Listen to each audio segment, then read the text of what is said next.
Just testing sound. How's that? Great.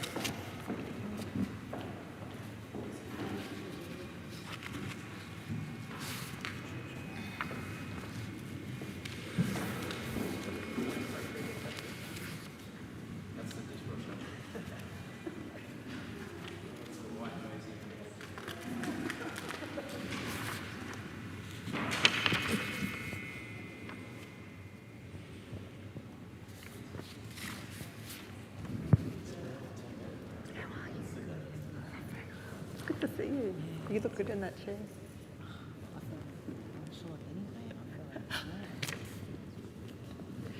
Do you ever use?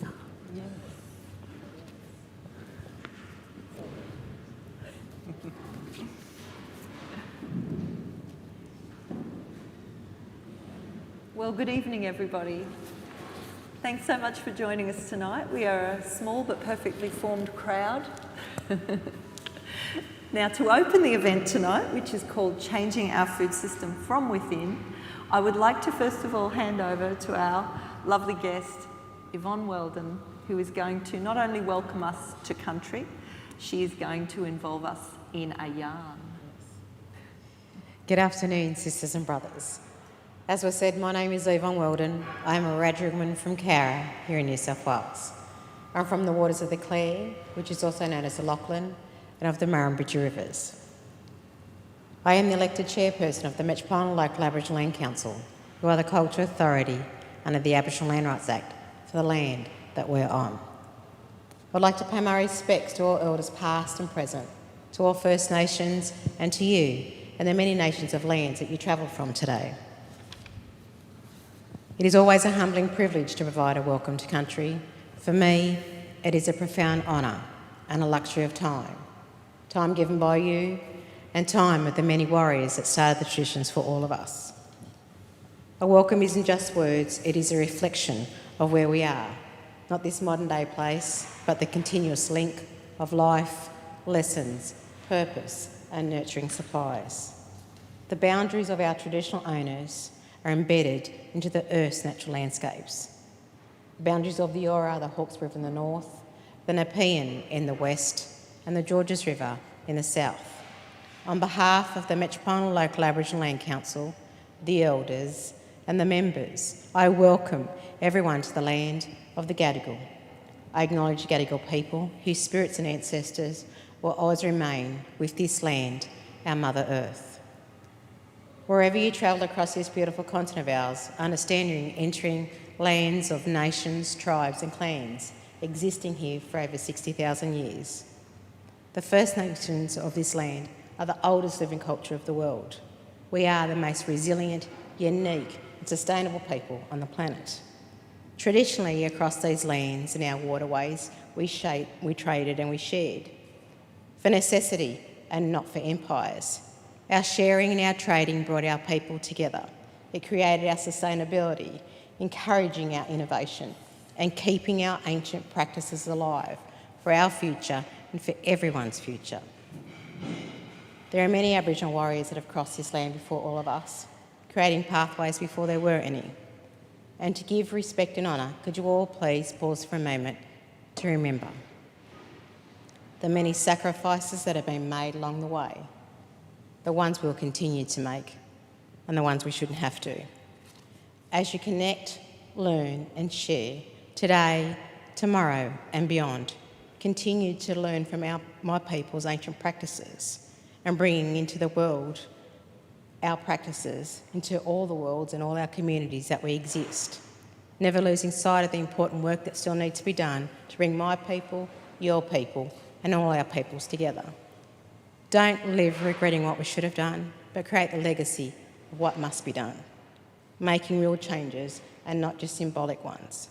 Working in partnerships equally. All of us can make positive changes to each other and to this country now and into the future. And speaking of our future, let us, in these times of this pandemic, think about what social distancing means to us. We shouldn't be making this socially distance in our absence from each other. We must maintain that physical distancing, but not creating barriers to our social connections. So whether it's for your work, your family, or your connections, creating an inclusion, an acceptance and a resilience. All of us together can bring about positive changes to multiple generations because we are in this together.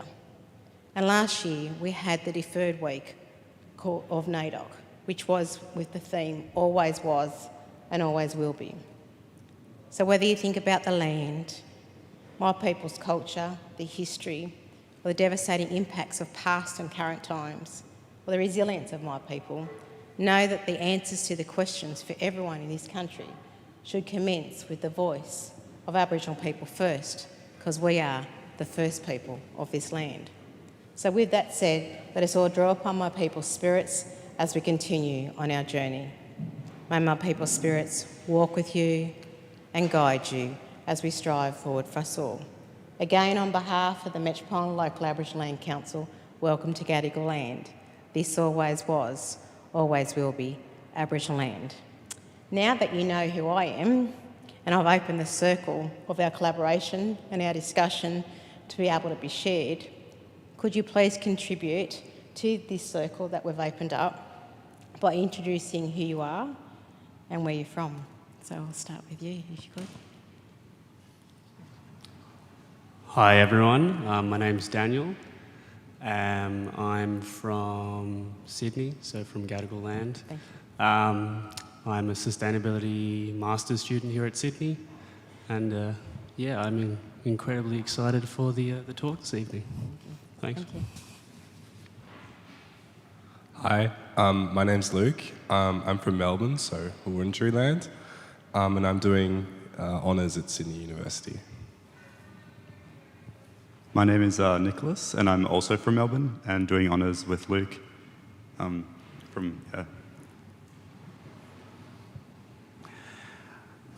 David. I'm the director of the Sydney Environment Institute, one of the founders of FoodLab Sydney, and I'm just really looking forward not only to the discussion, but what follows from the discussion as well.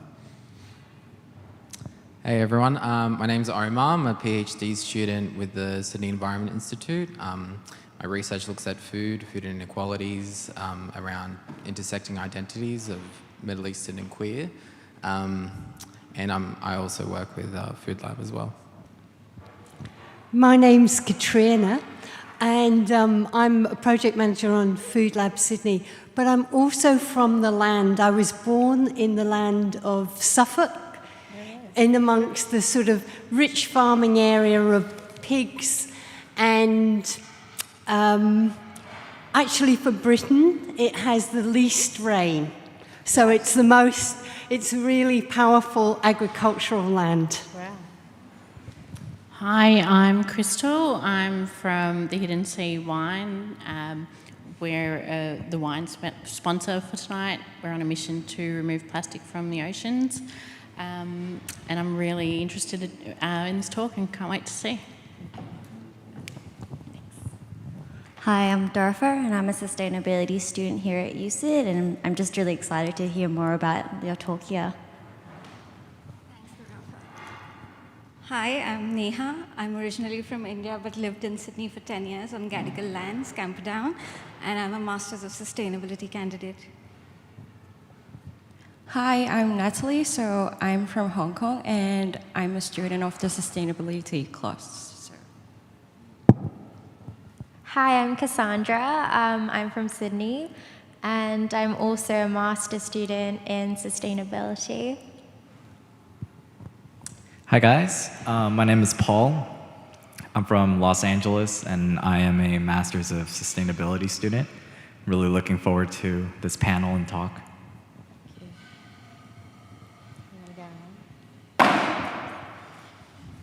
Hi. Hi. Hi. Yep. Sorry. That's better, I can hear. My name's Kate Johnston. I'm part of the FoodLab team.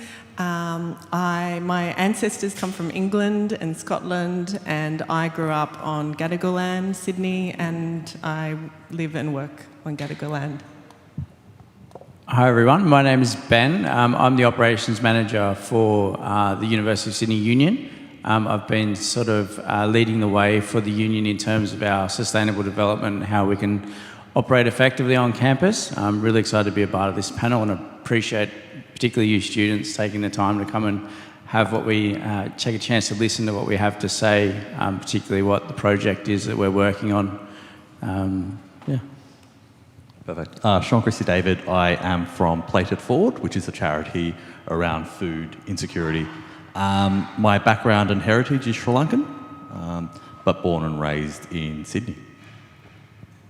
Hi, thank you. My name's Alana Mann, and I'm the chair this evening. But I grew up on Bajala land in southeast Queensland, and my mother's family came to the Mary River past Kagari, Fraser Island, in the 1800s, late 1800s, and I always felt just so incredibly lucky to grow up in such an amazing, beautiful place. So, all of us have contributed here tonight in one way or another. Our linkages may be from different continents, from different cultures, and even different religions. But all of us exist together, and we can only do it if we work together. So thank you.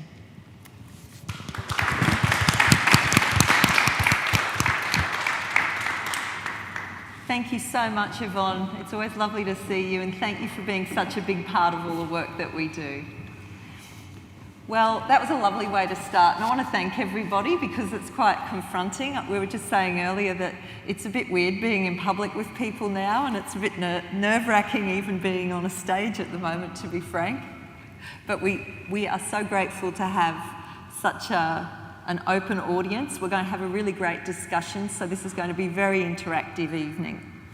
So as I mentioned, I'm chairing this evening. I'm part of the FoodLab team here at the University of Sydney, and we're going to hear a bit about that tonight. You've met our speakers in effect, and I'd like to say a couple of special thank yous in that regard. First of all, to all of them for joining us. I'd like to thank the Sydney Environment Institute for hosting this event tonight, and also the University of Sydney Union, which has been a really incredible part of a very vital network of organisations providing food relief during COVID. And that's really our theme tonight. I'd also like to thank Genevieve Wright, who organised the event from Sydney Environment Institute, and the whole SEI team. So tonight's event is part of Environment Week, and that's run by the University of Sydney Union, who are also our hosts tonight in terms of the wonderful food that we're going to receive later as well. And I'd like to also give a big shout out to HostCo, who are the organisation that Ben is actually operations manager of. So how we're going to run tonight is, first of all, I'm going to talk a little bit about some of the issues. Just to tempt you, there's going to be a little bit of a survey later, because we're going to really try and dig under this issue of food insecurity and just how it impacts on students on campus in particular tonight. But we know that the campus is not an island. We know the campus is embedded in community. And I think that one thing that COVID's shown us, and I loved what Yvonne said about this, is the whole process of social distancing has ironically made us realise just how linked we are. And it was really surprising, I know, to me as someone who does research in food, to find that Food Bank, which had been collecting a lot of the data on food insecurity every year, but especially last year, reported that there were probably 15% of the Australian population going to a food bank before COVID. That's risen to over 30 during COVID. And we found that international and domestic university students are some of the people most affected in this particular community. And as food banks say in their report, the hungry aren't who you'd always think. So that's one thing I'd like us to reflect on a bit tonight. We obviously are all here because we're really interested in this issue. So without any further ado, I'm going to hand over to our speakers. So Ben Pinney, who was introduced himself just briefly before, he's going to talk about some of the big challenges on campus when it comes to food, and he has a really exciting new proposal he's going to share with us, which is a very collaborative effort, a community kitchen project, something that we're all sort of secretly pinning a lot of our hopes and dreams on, I think, for the future. Shaun, who is the co-founder not only of Plate It Forward but also Colombo Social. If anyone needs a good fix of fabulous Sri Lankan food, just head down Enmore Road.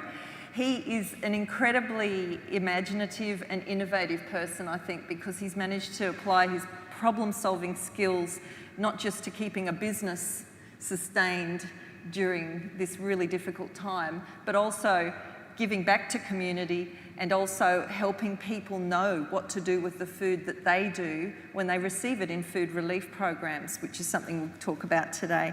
And finally, my dear friend and colleague, postdoc on the FoodLab project and also editor of a beautiful food magazine called Counter, if you haven't come across it before, Kate Johnston. She's going to talk about what we've been doing in FoodLab, what it is, FoodLab Sydney, and some statistics and other findings that have emerged from the research we're doing alongside that food business incubator.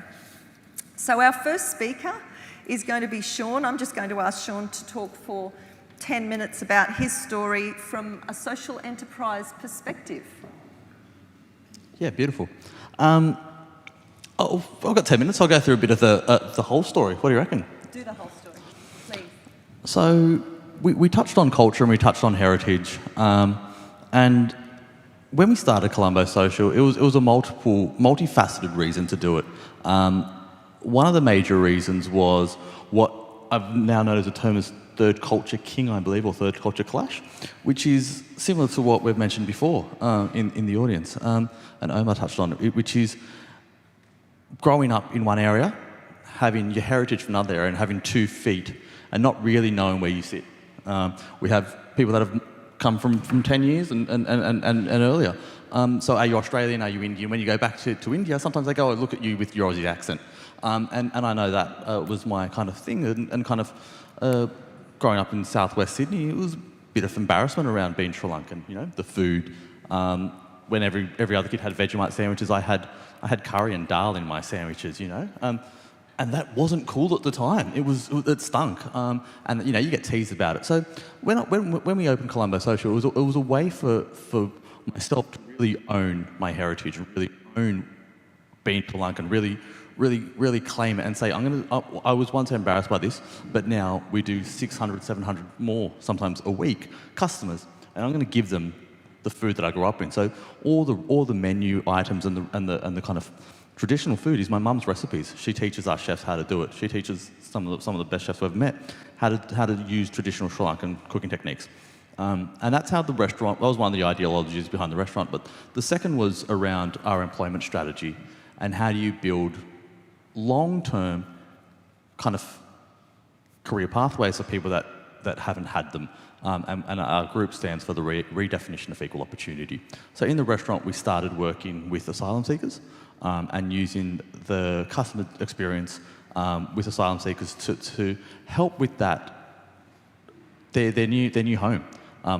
Better English, colloquial. I remember the first time one of our asylum seeker staff dropped the C-bomb. I'm like, yes, you're Australian now. And that was our mark. But you know, it was that transition point. So that was kind of how Colombo Social started. And then during the pandemic, it's kind of where it went from a restaurant to something that links us up with many other people and some amazing, incredible individuals and organisations. And it's kind of where we started our food relief program. People were really struggling. I got a phone call from one of our mates at Mission Australia, and he said, we're going through some difficult times, and our vulnerable community members aren't able to access food. So that first week, we boxed up whatever was left in the restaurant and then started a food relief program from a restaurant, which we never really knew would happen, and started donating about 1,000 meals a week. As of this week, we've donated over 60,000 meals since less than a year. And we do that, and we stand by doing restaurant quality, really highly nutritious, healthy meals that also communities can get behind as well. So we're not doing quinoa and, you know, fancy salads, but we're doing, you know, meals that get vegetables, get fresh produce, and we've launched a partnership with Sydney Markets where we're taking excess food from the markets and fresh fruit and vegetables and using that in our meals, so that we're kind of doing a food rescue converting to a food relief program. And then the next transition happened. If you guys, I'm kind of sorry, it kind of evolves very quickly. But one of the aunties, when we sat down and had a conversation and said, what more can we do as a charity partner? We want to be more than just food. And I'll say what she said, pardon the French, she said, our people are bored and they do dumb shit. And we went, explain. And she goes, well, if you're 20 times more likely to be incarcerated if you're Indigenous and unemployed. You don't have pathways, you don't have community role models, and we don't have employment pathways that are set out.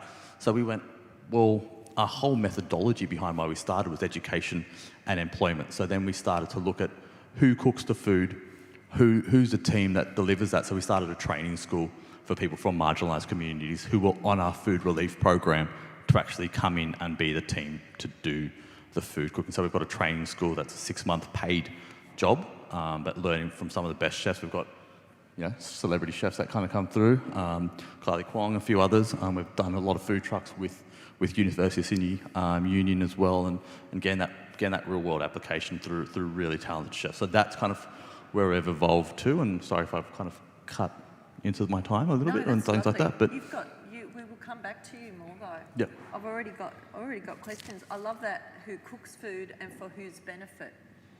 Because it really reminds me of a lot of the conversations around how we grow food too. Who grows food, how we grow it, and for whose benefit. Yeah, there's something deeply powerful about knowing the person that cooks something that you're a food recipient of. So that's my mate, or that's my cousin, or that's my nephew.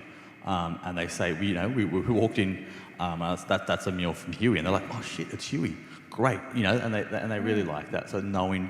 And it's lived experience that kind of drives everything. Every business decision or every social decision or anything that we've ever done, and there's more that we can chat about later on, about where the next steps are, is driven from someone from the community that said, this is our need, this is what I'm going through, this is what I'm experiencing today, and then we employ them to be the team that collectively solve it. So it's not us. We don't understand the day-to-day. We want to help. And we want to use whatever skill sets we've been lucky enough to have, but collectively with their skill sets, their lived experience. And one of the best comments that I've ever been told from a graduate from the training school was, what do you teach? And he said, you teach us how good we are. That's what it is. We teach people how amazing, how talented, how skilled they are, and skills that they didn't know they had. And that's the beauty of the program. That's great. Thanks so much, Shaun. So we'll move on to Ben, who has, really turned, I have to say personally, I've noticed how you have turned university food around. And I want to thank you for that, because what you've been doing on campus, pushing sustainability, the way the place has changed is actually really visible and really delicious as well. So can you tell us a little bit about what has changed and what your role's been and what you'd like to do? Really good segue into how I was going to start. I'll start by saying I have no masters in sustainability, but I'm particularly passionate about both social and environmental sustainability. My background is in hospitality. It's all I've ever known. I studied hospitality. I've been really passionate about food and beverage, customer service. Over the years, I've kind of shuffled around restaurants, bars, hotels. I landed at the university as a bit of a lifestyle change, getting away from working weekends, and it's probably the best thing that's ever happened to me in terms of my career. It meant that I came to Sydney Uni at a time when the university experience, with the onset of international students and the growing demand for more cultural appropriate foods was happening. When we started at the Union, we were renovating some of our restaurants and cafes to go away from the old chips and gravy and really poor, high-sugar diet. Everyone drank a lot of alcohol, and there was no food experience. I felt that at that time, I was part of a pretty unique group of people that were able to realise that that is no longer appropriate. And that was sort of the shift and what Alana mentions. We opened a couple of different restaurants with a real focus on more sustainable diet, healthier options, starting to really focus on more of the vegan and vegetarian options, which at the time was, not as important as it is now. That sort of started a real shift in the way students enjoyed food. And then over the years, as the needs and the demand changed, I found myself involved in different areas that I thought I could sort of contribute and really deliver a bit of impact on. And around 2 or 3 years ago, the focus was all about plastic and what we do and how we improve that and reduce single-use plastic. And it's great that Crystal's here tonight from Hidden Sea Wine, because it's a really great example of what is important in that area. But my one great passion was always food and how we can address the issue of food insecurity within our student community. The stats then were 1 in 4 students suffer food insecurity, and that doesn't mean if you're at Sydney Uni or Greater Western or anywhere, any other university. What I sort of was seeing is I'm involved in what is arguably the most prestigious university in Australia, and those figures were there in plain sight. It was something I was really mindful of and really, passionate about wanting to make a difference. And how we could then, what sort of started for them is how myself could collaborate with different people using, quite a large commercial business to be able to leverage other people and get other people involved to ultimately support our student community. Fast forward even a couple of years, to about 2 years ago, we were obviously really heavily involved with great organisations like Oz Harvest, Food Bank, and they were great organisations to work with, but we extended that from a point of looking at sort of where we're purchasing. The example I always use is our cafes all use a particular bread, and at the time they were using Sonoma. And I thought, why are we using Sonoma when you've got an organisation like the Bread and Butter Project who are employing refugees and asylum seekers to provide a bread that sells a story and delivers a social impact? So that was the kind of turning point. We went, if we're going to start to make those decisions and utilise those suppliers, let's really go hard and realise that that's what our students want to see. And it's an investment in the long-term sustainability of our businesses, where some of those products or suppliers may be more expensive, but we're delivering a social good and working with social enterprise.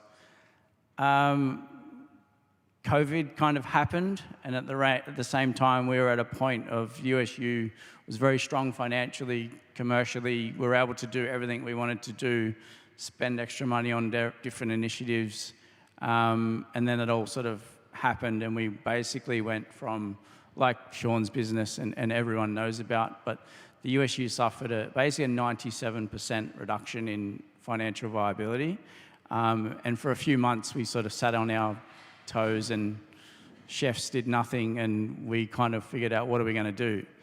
And then this bloke came knocking on the door through people like Katrina at Food Bank and FoodLab and Kyle at Mission Australia, and it just kick-started what I really wanted to work on and be a part of, because we were at a really low point where all of our staff were obviously sitting around doing nothing. So we thought this is a way for us to re-engage our staff and to re-motivate them to not only potentially deliver a really important impact in the community, but to keep them employed or engaged and happy with what they were doing. So that's sort of where we started on this journey of the project that we ultimately want to achieve, and that is a community kitchen on campus in a location that will become really the hub for sustainability and education and research and employment, social impact on campus, which is something we've always worked toward, but this has really accelerated that program and that desire to want to make it happen. And we have significant financial support and corporate support to make it happen, so that we can get people like your sustainability students involved in this project, so that the initiatives and the idea of the UCID sustainability strategy that David was instrumental in is to develop a living lab experience. And this, to me, is the epitome of that demand on the living lab and making sure that we have a living, breathing thing that we can all work in together to not only support students that are food insecure, provide employment and training and pathways to mentor people from disadvantaged or low socioeconomic communities, but then also the USU's own clubs and societies that we have 30,000 members that are looking to cook and learn and do things around food for. So that the project is enormous, has enormous potential and long-term impact. Have I gone over? No, that's fabulous. Are you prompting him? We can come back and circle back on a lot of those things too. But thank you, Ben. That was a really good insight into your motivations as well, which are all good. So our third speaker, before we open up to have a more general discussion that includes everybody, is Kate Johnston, who I mentioned before is our lead researcher really as the postdoctoral researcher on FoodLab Sydney, which is an Australian Research Council funded project that was inspired by the fabulous FoodLab Detroit, which I'm sure she'll talk about a little bit too. And your first thought might be, as mine was when I first heard about Detroit, I thought, Detroit, I've never been there actually, but I know it's very different from Sydney. So how is this going to work? And that's what we've basically been finding out for the last 3 years. And I'd like Kate to talk a little bit about it on behalf of all of the FoodLab labbers here, and just tell us a little bit about herself too, because I think Kate embodies what we're trying to do at FoodLab, which is connecting people across a really vibrant foodscape that's full of all these people who are really passionate about food, people, chefs, restaurateurs, innovators, but also people who eat, and that's all of us. And Kate's done some amazing things in the food world, even before FoodLab. So over to you, Kate. Thanks, Alana. I've just got to say it's really exciting to be up here at the university, but on a panel with, where the speakers are mostly non-academics. It's where it's at. And this is why this project is so exciting, I've got to say. And one thing I want to do is also sort of talk about the role of research in this project and how we can kind of connect with and support the fabulous work that these kinds of community projects are doing. So yeah, I'll talk a little bit about FoodLab first and then the role of research. So as Alana said, FoodLab has a quite different kind of origin to FoodLab Detroit and some of these other projects, in that it kind of started off as a sort of theoretical project that was inspired by these sort of innovative global projects. And we've worked really hard to kind of ground that project here and in the community. So as Alana said, it's an ARC project. It's called Linkage Project, which pretty much means we step out of the university and we link in with industry, and we work with industry closely and create a project and research that's really led by what's happening outside the university as well. So this project, our partners are TAFE New South Wales, the City of Sydney and FoodLab Detroit, and it arose out of some similar stats that you've heard already around food insecurity in the City of Sydney, but also a need to think of alternatives to the food charity model. Food charity is so important, but it doesn't always get to the root cause of the problem. So FoodLab Sydney is about kind of empowering individuals and also fostering food systems change. So it's offering I guess, hopefully a transition away from that model, but a sort of a complementary alternative to the food relief. It joins a whole lot of other really innovative, excellent projects that are happening around the world in the food policy and community food action space. And essentially, it's the program is a training program, so it has a business component and it has a kitchen skills component run through TAFE. But it's more than that. It's about building networks and relationships, and it's also about promoting good food principles and practices. So when we talk about good food, I guess we're really trying to inspire a new generation of food entrepreneurs to create businesses that are fairer, sustainable, more diverse, more inclusive. So that's what we're talking about. So a few stories from FoodLab, and these are coming from Jamie, who's not here tonight, who's the program facilitator. So he wanted me to share Mark, one of the former, the alumni. He founded a vegan cheese company called Delectico. And currently he's supplying to IGA and Harris Farm, which is fabulous. Justine, who founded Indigibites and went through the program in 2019, she's currently sells her native bush foods to cafes in Glebe, and will also be on campus tomorrow at the USU truck cooking up some delights. So go along there 10 till 4, I think. 10 till 3, there you go.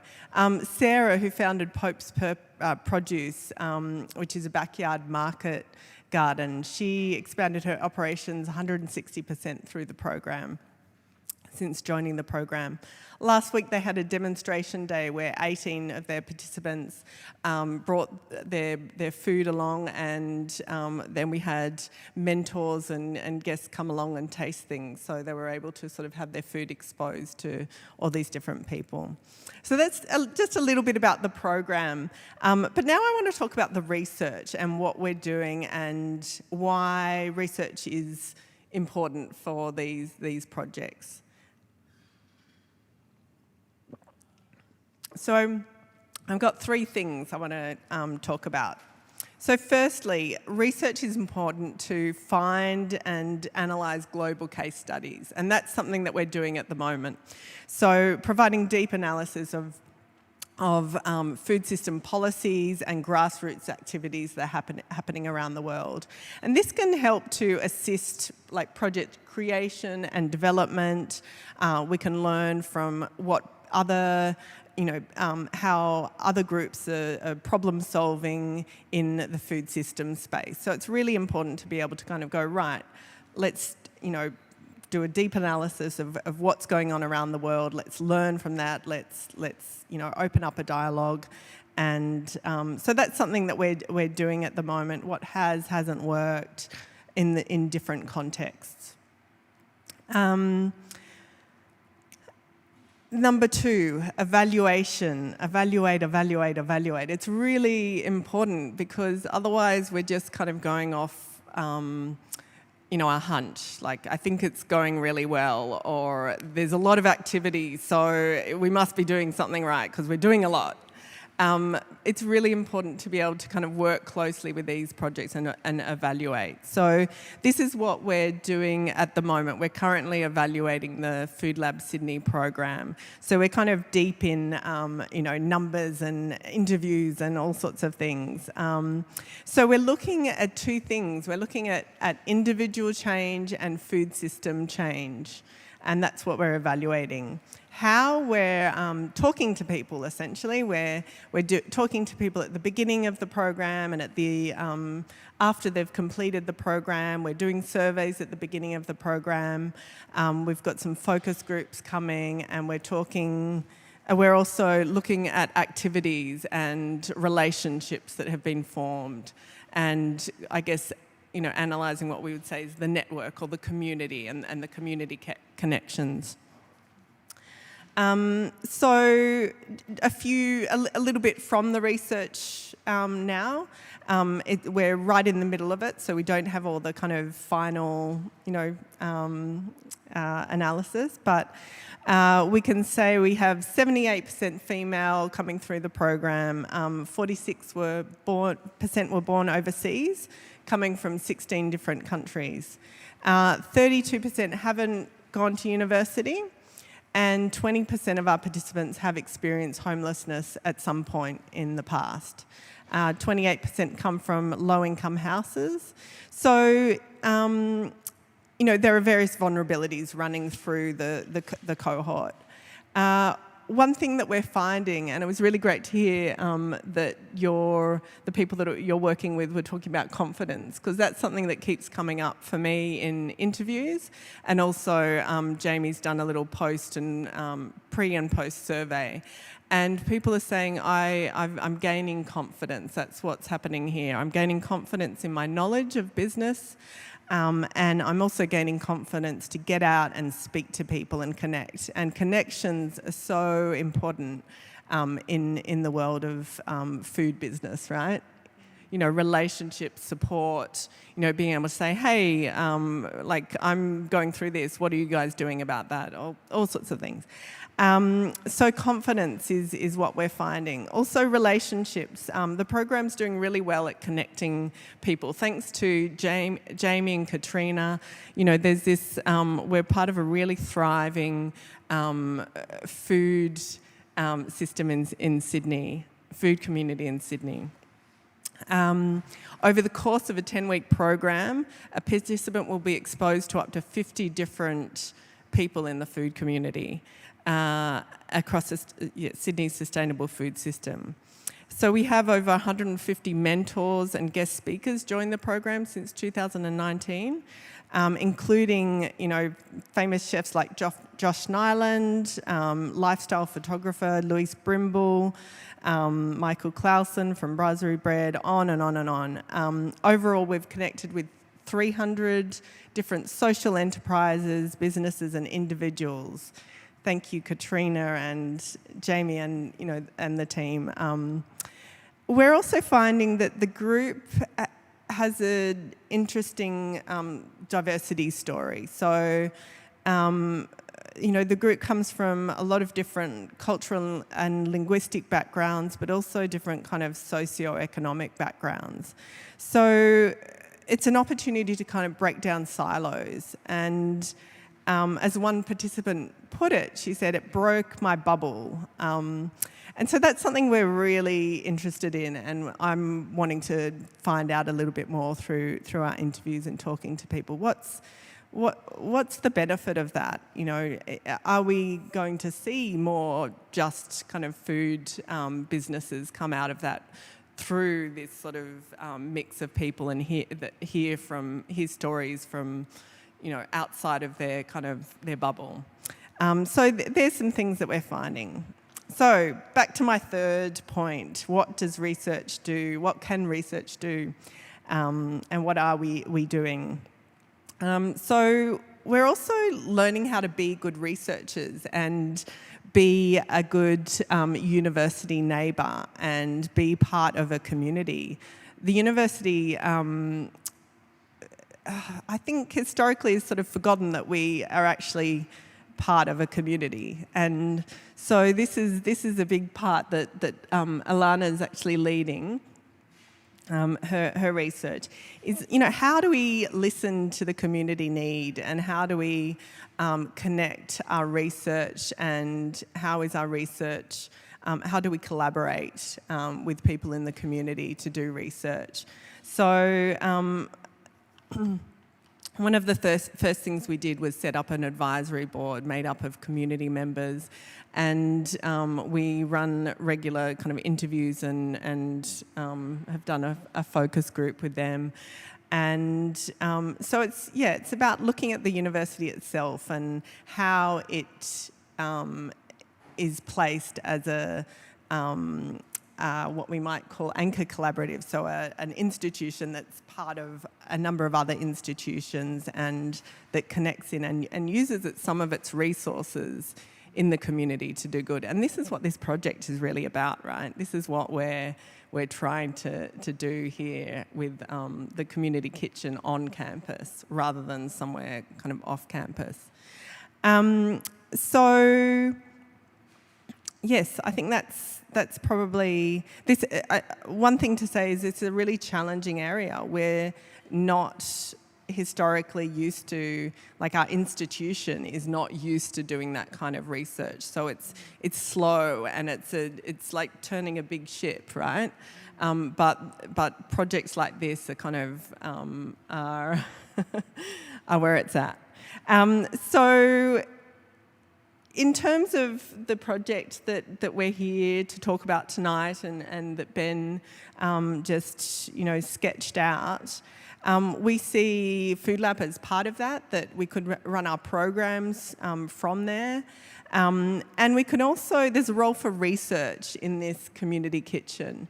So a few things that we could do as researchers, work closely with USU, Played It Forward, other community organisations that are there, understand better student experiences on campus and student experiences of food insecurity, evaluate the programs that are running at that kitchen hub, mobilise resources, so researchers who are doing really interesting research that might actually connect in with some of the participants coming through, or the participants saying, hey, I really want to research into this area, then like, well, what have we got going around? How can we offer some support for your product or your idea?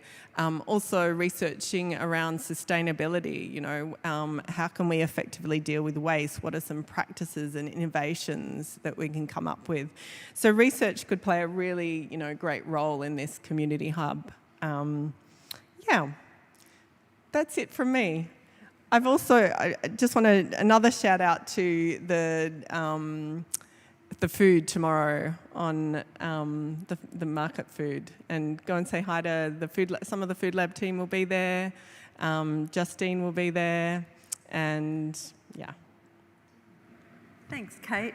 That was a great overview, and thanks for the stats too, because this is, as Kate said, it's a real challenge in a way, because it's a 3-year research project, and we ended up creating, in effect, a training program, and the research feels like it's only beginning in a way, because some people, as you can imagine, have an idea that takes years to come to fruition, and if you have an interruption like COVID, you're set back a little further too. So it's been a very interesting process, but I agree the growth and development of people has been absolutely magnificent. So I'm going to ask a couple of questions, but I would like you to think, while I'm asking a couple, about what you'd like to know, because we've got about 25 minutes before we go and have a fantastic feed, which is being created at this very moment by FoodLab participants, USU staff, and Played It Forward participants. So we're eating tonight. We're eating our words, if you like, in a way. Yes, but it's very fresh. This actually goes to my first question.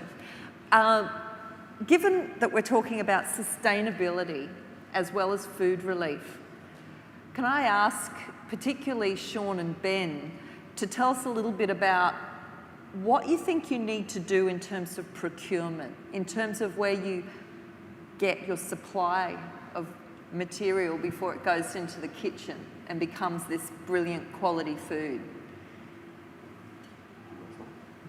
Yeah, it's an interesting point, because COVID really, everything went out the window with the onset of Uber Eats and Deliveroo, where obviously plastic and the focus on the environmental impact became so least important. Even a good example of that is currently, for the last 4 months, we've set up a food hub in partnership with Food Bank that was funded by Study New South Wales, which was targeted to specifically support the international student community.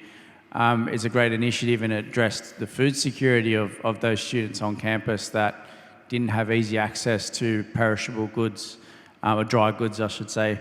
But it created, a more of an environmental impact, where we have a lot of cardboard and waste out of that. So it's trying to balance those two areas and sort of decide what's more important. And in that instance, and obviously throughout COVID, it was about addressing food security and getting food to students or community members as quickly and as safely as possible.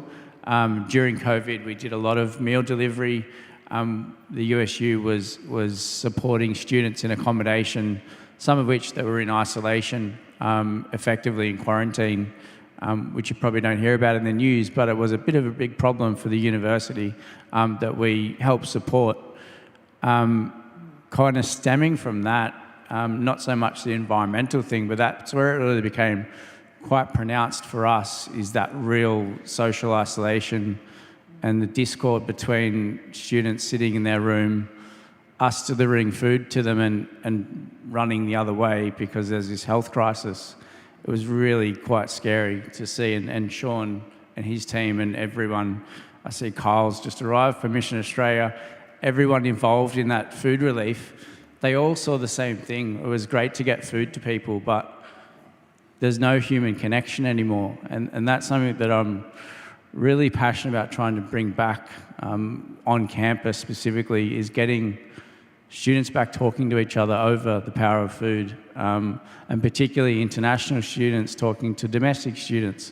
We work so hard to, and the university drove that, trying to get the cultural connection between those two areas. Now there's just this massive divide. There's not many international students on campus, but they're going to come back, and when they come back, we need to connect them via food and community, and that's what Shaun does so well. Yeah, I might just jump off question, but on to that point that Ben's articulated. One of the core fundamental principles that sit behind the community kitchen, and one of the core fundamentals that sit behind everything we do, is how do you harness the power of food for change. And food is the soft entry point for a whole heap of other social changes, because there is no hierarchy.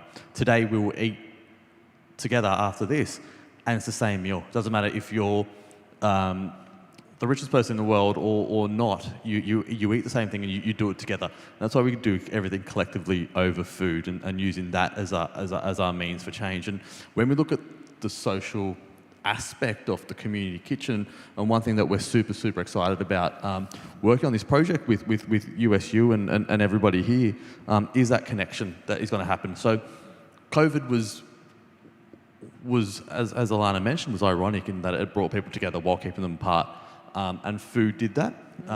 Now, one thing that we do, and why this kitchen is so important, and the whole methodology, is that we deliver 1,000 meals to people that are lonely. We deliver 1,000 individual meals each week to people that are going through hard times. That includes 200 and something, or a bit more than that, to international students across a fair variety of universities. We're talking about our First Nations community out in Redfern. We're talking about asylum seekers, refugees, and all these people who are left lonely or have to stay at home for various reasons. And they can't do it, and we're working a lot in the disability space as well. So people that physically can't because of health conditions or whatever it is.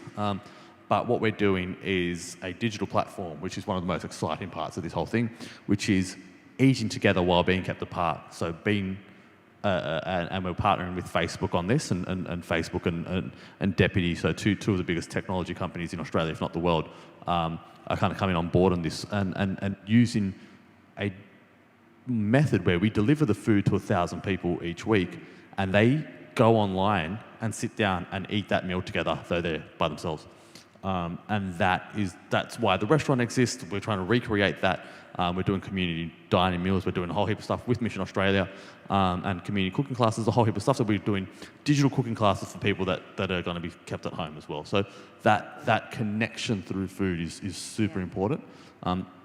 Going back onto the question about probably our supply chain, and where do we procure our food from, and that's a very, very important decision for us, both as a business. So how do you balance commercial things with ensuring that you have the best quality produce? Sometimes we can go over the top, and that's going to cost another $30, $40 per person when they go and eat there. So how do you balance those two things together? So when we looked at the food relief program and how do we make this sustainable, how do we make it long-term, and how do we make it go forever in perpetuity without compromising on the quality of food, we then went and got a partnership with Sydney Market. So we realised that we went to the vendors and the market holders themselves and said, do you have fresh produce is it healthy and stuff like that? And then we did that. But when we look at our supply chain, we try and incorporate as many social enterprises, local farmers. We're looking at partnerships with guys like South Everleigh Rooftop, which does a lot of native, kind of really, and we took 30 or 40 people from Redfern who had, a lot of them stolen generation, a lot of them don't go back to their childhood roots, and to see them go through the rooftop and smell some of the native herbs and stuff that they grew up with and went, oh my God, that's brought back a dish from my mum, or that's brought back something, and the nostalgia, and food's about nostalgia. And to see that, and I always say, what's your favourite meal?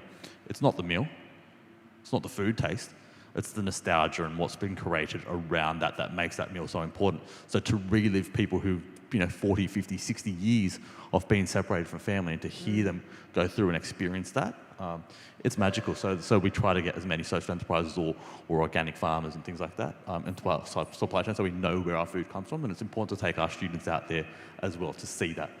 That's great. Thank you. Such a network of strong relationships that I think are really not visible to a lot of people as well. Now, I'd love to hear a question from the audience. Evie's got a microphone if anyone's game. Jacqueline, thank you for joining us. Oh, here we go. The mic is coming.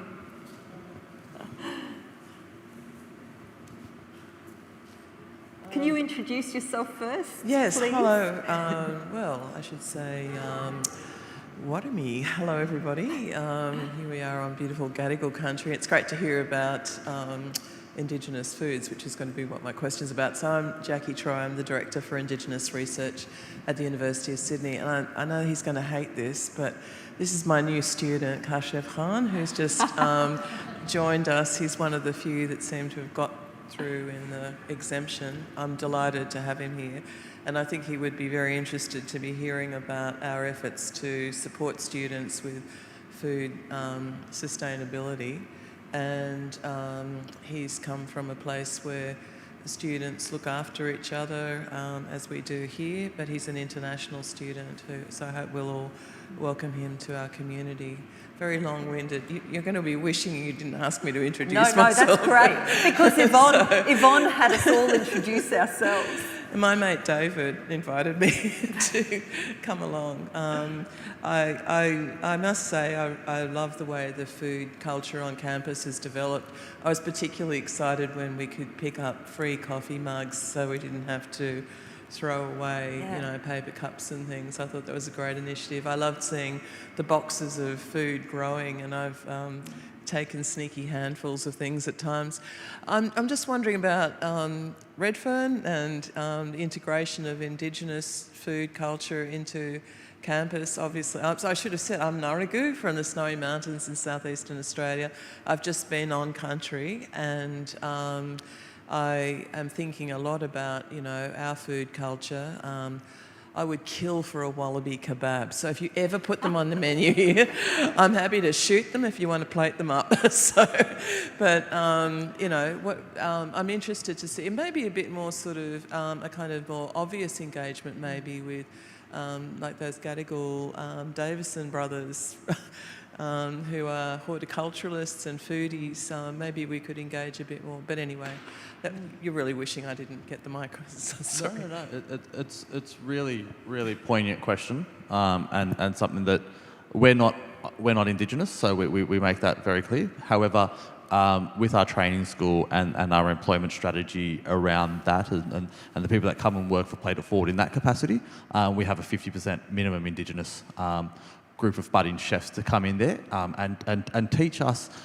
It's a training school, and it is one of the chefs that kind of runs it, who's very, very experienced. But it's a two-way learning street, and it's where we go and we say, talk about your dishes from your background, and it could be wherever the background is, and how do we learn from people from all over the world, but in particular where we realise that Redfern is one of our key charity partners and our key communities.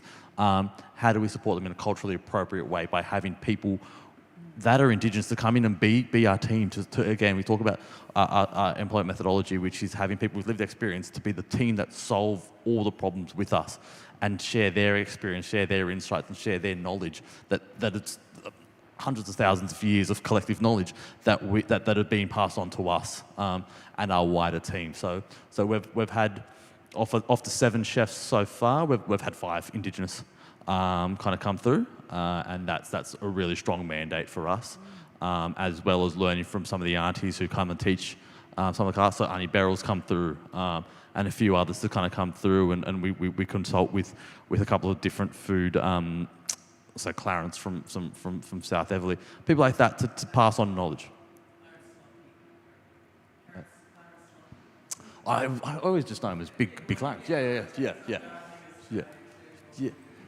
exactly. Yeah, and you know when we look at everything, it's ensuring that it is really culturally appropriate for everything we do. And I know that when we look at some of the stuff that's going to happen here and has happened here, Ben's been a really big driver of that as well. So ensuring that everything is using community to be the teams. Yeah, to that point, thanks for coming, Jacqueline. It's something that our executive chef, Matt, and I are really passionate about. And the best way I could explain it is we're sick of selling cheeseburgers and chips at our food truck. It's what students generally want, but this week, it's basically all an Indigenous menu.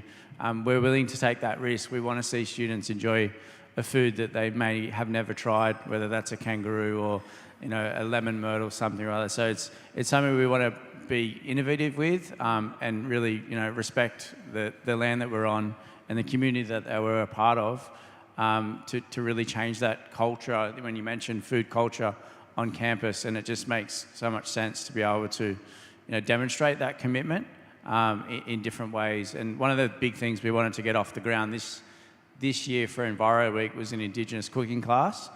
We did one today with Oz Harvest about zero waste, but the Indigenous cooking class and demo is born out of Shaun's ideas and how we can all work that together as well, because we have this amazing infrastructure on campus and access to students in person and remotely, to really continue that conversation. I'll just touch on, and just really quickly, there's so many people doing their Master's Sustainability here. You are doing it in the best university, in the best country ever. We have the most sustainable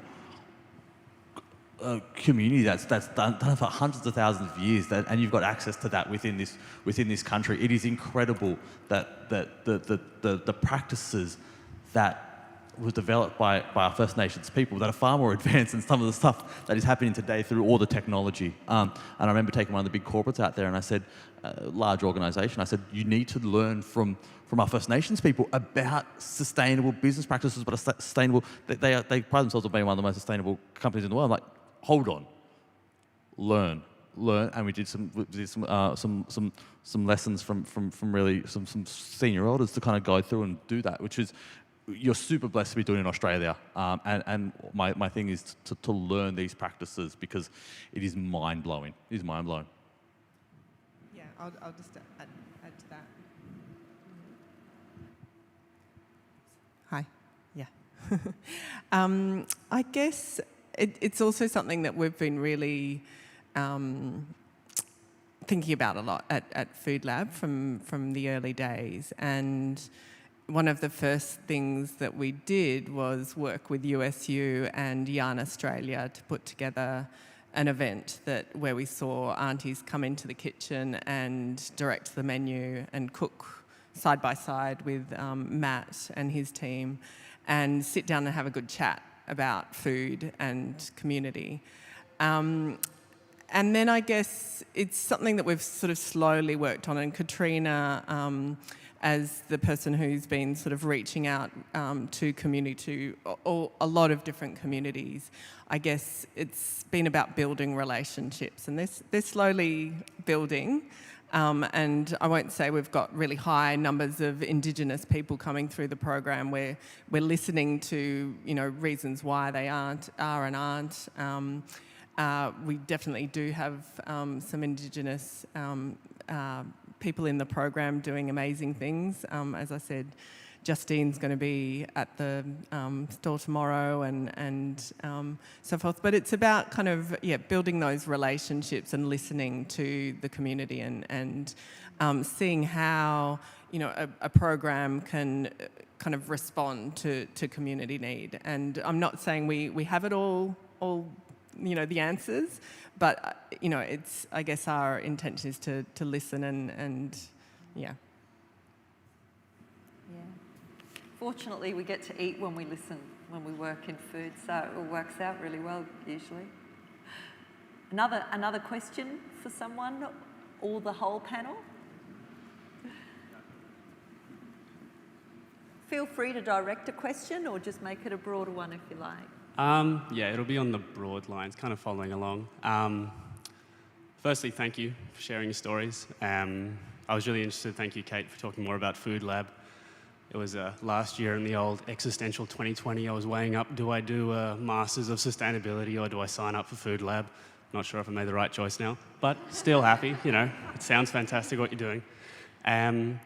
So following along from what you both mentioned, Yarrabinjan, the rooftop garden, I'm mostly interested what you think the future for urban agriculture in Sydney is and how that ties into the food system, sustainability. You've talked a lot about the social connectedness through food, but how do you think that urban agriculture and people's connection to food can connect them to the environment and to sourcing of food once again? Yeah, I'll take that because it is fairly topical, part of our project, and I'm not sure if anyone else, apart from maybe David and I, can talk to the sustainability strategy that was developed by the university during 2019. That was formally announced in September last year. What was heightened then is that there's all this great infrastructure and research and operational practices happening on campus. And one of the things that was really the big thing is there's a community garden over on the other side of campus, and that's kind of where we're floating this idea of a community kitchen space to be able to source food locally and utilise that space. So the infrastructure and everything's here on campus, and it's why also USU partnered with Farmwall to really drive that urban agriculture and healthy food systems and source things locally. So we're really committed to that and utilising what we have on campus rather than outside. So it's part of the plan is to re-energise the community garden and get students and the community back involved without having to change anything. It's already there. And can we say that you guys are using BioPack? Yeah. So we're using an environmentally friendly packaging solution that's fully compostable, and we met with them and the University of Sydney Union will be switching over, if they haven't already, to BioPack, which is a great packaging system. And we went, well, this is great. What's going to happen with that compost? And they said, oh, we don't know. So we're like, well, we're dropping 1,000 meals off each week that are getting composted. Why don't we use that compost to then create community gardens in the spaces that we're going into? So when we're in Redfern, we go to Redfern, we drop off the meals, the food waste that goes and the scraps from the food waste and the packaging itself, which is compostable, goes back, gets processed, re-put into fertiliser, that goes back into the soil to grow native gardens for people to be part of. So in social housing, you have grey blocks and grey blocks. And we look at what Mission Australia, we're doing something similar, very Mission Australia, they've got some great rooftop gardens on theirs. I'm like, why don't we use the food waste to go back into the gardens to create employment opportunities? We will source our food, our herbs and our spices and things like that, and our curry leaves or whatever it is for our restaurants, for our meal donation program to come back into the community, so we're providing employment. So it's a circular nature, it's sustainable. So it's not only just compost, it's then nostalgia. Then it goes back to what we were talking about before, but then it goes back into employment opportunities and creating life in social housing. So you can see green, you can smell it, you can feel it, you can experience it. And that whole nature is what we're looking at with guys like Mission Australia, guys like the Department of Community Justice and a few other places to brighten it up, but create employment pathways, but also really healthy, great food. And if we're going to have discussing great buildings, why don't we use, I think it's is it permaculture where you kind of grow on the buildings? I don't know the technical word. I don't know. I'm not very smart. So these guys are. But that's the kind of modelling is how do we just grow really cool stuff on the to brighten it up as well as creating really good urban farming. That's kind of what we're working on. So yeah. You got something to say about urban ag, Kate? Oh, I was trying to sort of get beyond just like my wholehearted passion for yes, there's got to be more. Alani, you've done a lot of research in this area, so you'll probably be able to add a little bit more. But I think there's a lot of things happening in microcosms across Sydney and, of course, across other cities around the world. And we know it's possible. And we know it's really effective on a number of levels, not only for feeding into the food system locally, but also educating people, educating children about, how things are grown, about how to do compost, being able to kind of, get your hands dirty. And like Pocket City Farm, it's a functioning farm. It doesn't take much space. And I don't have on top of my head the stats of how much produce is created there. But there are also sites for kind of really innovative things happening, how to use water wisely, how to beekeep in the city. So we have space around here. We're in Sydney, we do have a lot of space. It's just sort of gathering the forces and doing that kind of groundwork of working with local councils, working, it's about relationship building and getting over those hurdles of various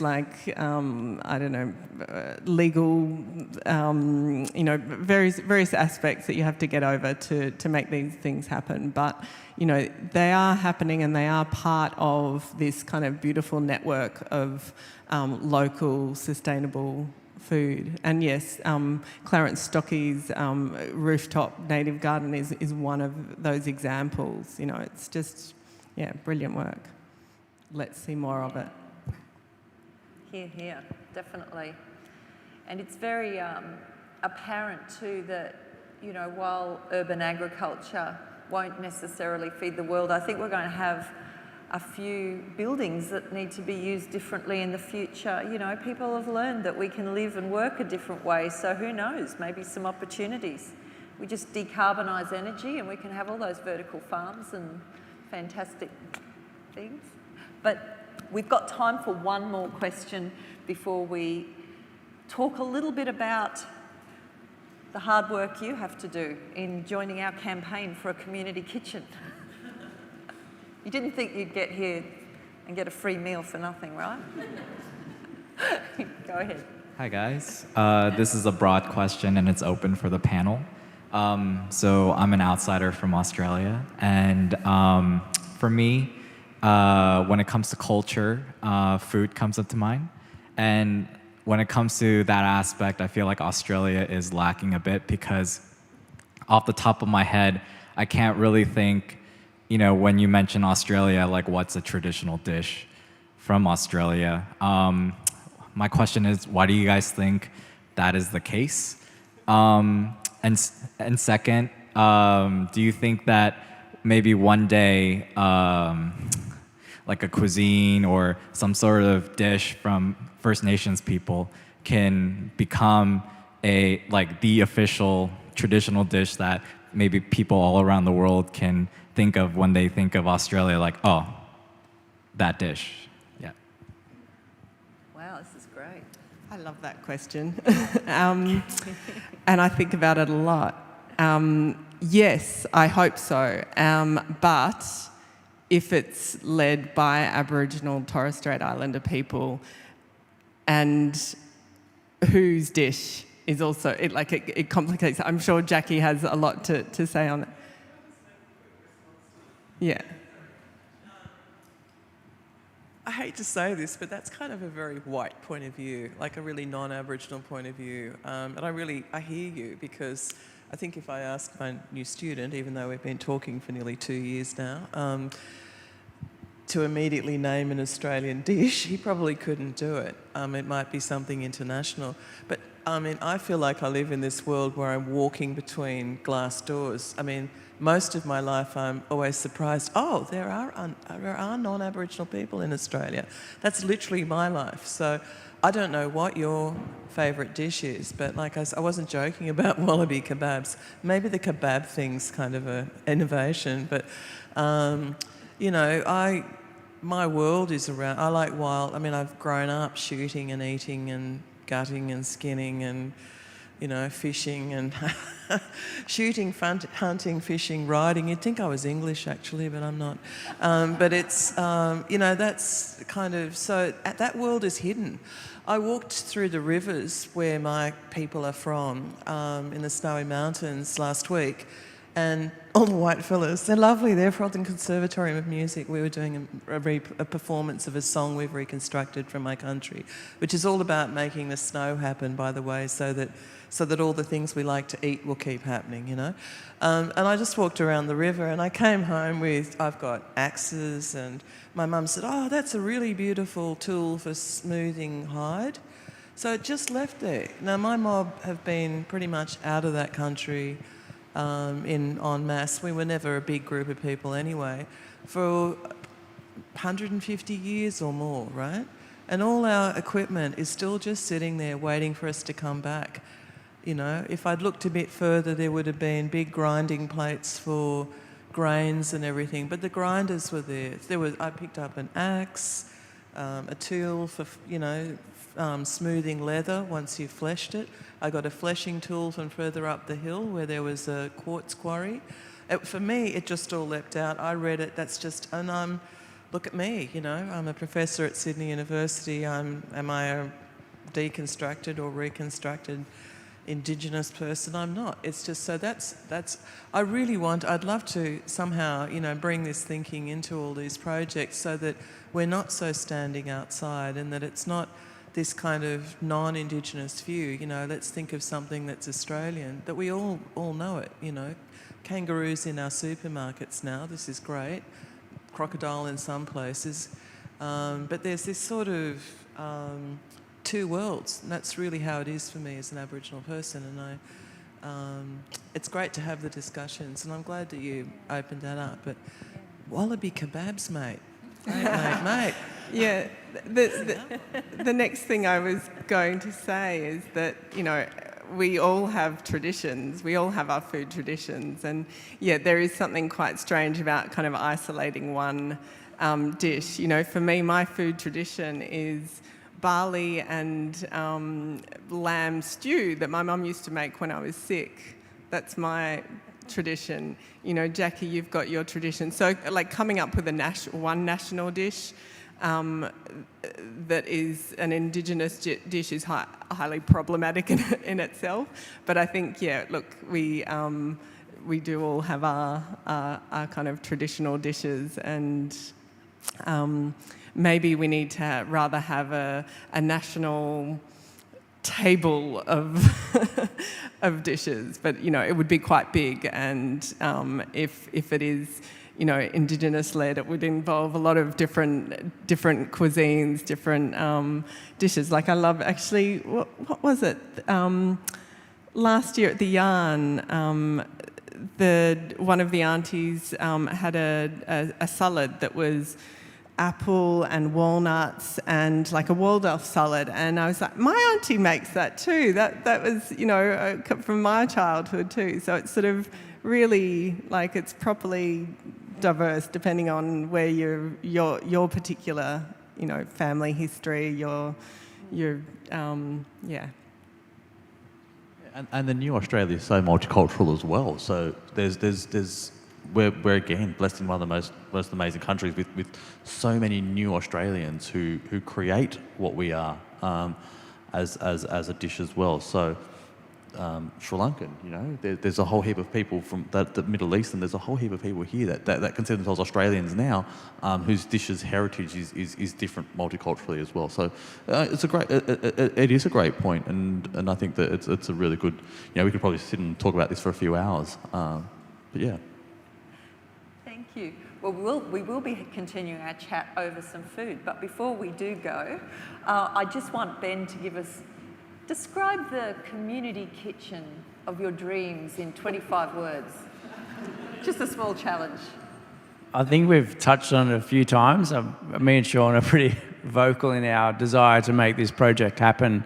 I have to go a bit more than 25, but that's okay. It is so important to, I think, us personally and everyone else invested in this to deliver impact and to make a difference to the community, to our students, community members, partners, through addressing food security, employment, the mentorship. We just have this amazing resource available to us that just needs a bit of a kickstart and a bit of removal of university bureaucracy to get it over the line. And once we do that, the doors will open. There's been, I guess, a perception by some people, maybe it's for some sort of commercial gain. It's absolutely not. It's a major operation for us to undertake that has had a lot of time and expense and heartache, particularly from Shaun and I, to get it over the line. But once it's up, we see it as, it's going to go to great heights, and we'd love to get all Masters of Sustainability students involved, the Indigenous strategy. Every area of the university could be involved in this project in any number of ways. So I think there's going to be a survey at the end. Fill it out, and then within your community and partners and people you speak with and other students, just continue to spread the word. We're going to make it happen. It's a matter of where it happens on this campus. Shaun, do you want to add anything? It's a hub for social change to be done by a collective movement. It's not a Plate It Forward, it's not a FoodLab, it's not a University of Sydney. It's all of us getting together. No one organisation can create change as a silo, but the whole concept of it is a community organisation with so many people with different skill sets, from academia and real life experience to people from FoodLab and the underlying kind of students there to the breadth of knowledge of the university in its full capacity. Imagine a university working with hundreds of thousands of grassroots people to create something amazing, and that's what it represents. It represents inclusion, represents food, it represents taking food insecurity and flipping it on its head. And taking that out and talking about like long-term security and how do international students who don't get exposed to Indigenous culture at all realistically during their 4 or 5 year experience in Australia, how do we connect those two? How do we take experiences from America or all over the world to bring that back to our communities as well? So that's what it represents, and it represents more. It's more than food. It's a whole shift of a paradigm for what is food representative of, and that's connection and a real community feel. So that's what it is to us, and it's collaboration within people that have typically not been together to come together with community and people that are going through hardships as our core focus, and that's us. That's the one that underpins everything, is how do we make their lives better in some way. Amazing, fantastic. Thank you both. That's a great description. And David would like to add something. Sorry, just to add to that, Ben mentioned the sustainability strategy. One of the reasons we were able to get a sustainability strategy up on this campus is because student sense of belonging in this campus is one of the lowest in the country. And one of the ideas behind the sustainability strategy, one of the ideas for student inclusion in the development of the strategy was to show that the university can help students to live their values on campus, right? And to create that kind of community. And I think making the argument that a community kitchen is going to do more of that, is going to create exactly those kinds of connections, that kind of social space for people to meet across cultures. That's the way we're going to get it across the line. So the more pressure we have from students, the more that students bring the same argument up, that we need a sense where we belong, a place where we belong, and do that around food, the more likely it is the university will figure out a way to allow it to happen. Thanks, David.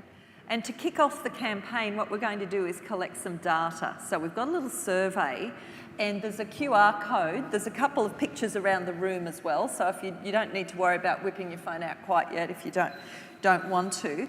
But definitely fill out our survey, because what we're doing is we're trying to gauge interest in this thing. And, you know, if only everyone could hear your descriptions, I think they would be immediately on board. So that's going to help us take it up the chain to the university executive, and hopefully the next big thing we build on campus will be one of the cogs in the long food revolution.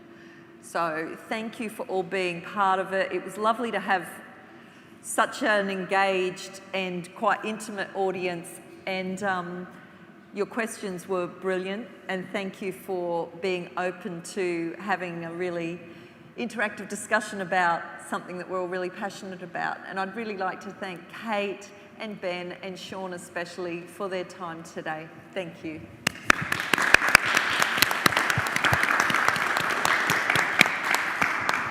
And now, I've really wanted to say this. Now I'd like to invite you to join us for some canapes in the withdrawing room, which is apparently that room behind us.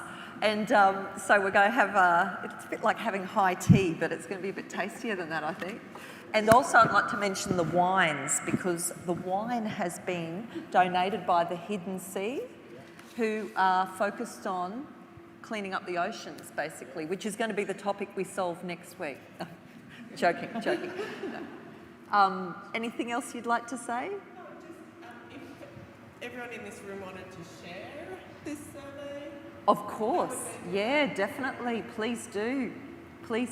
And it will be, and share the presentation because it's being filmed. Editing out my bad jokes, I hope. The survey will be shared on Sydney Environment Institute socials as well as the USU socials. So follow us on Twitter, Instagram or Facebook, and you can just share the link there. But yes, share with all your networks, get the survey out there so that we can get a community kitchen project off the ground. Thank you. Thank you, and please join me in thanking the wonderful Genevieve Wright for organising everything. Okay, thanks everyone. See you next door.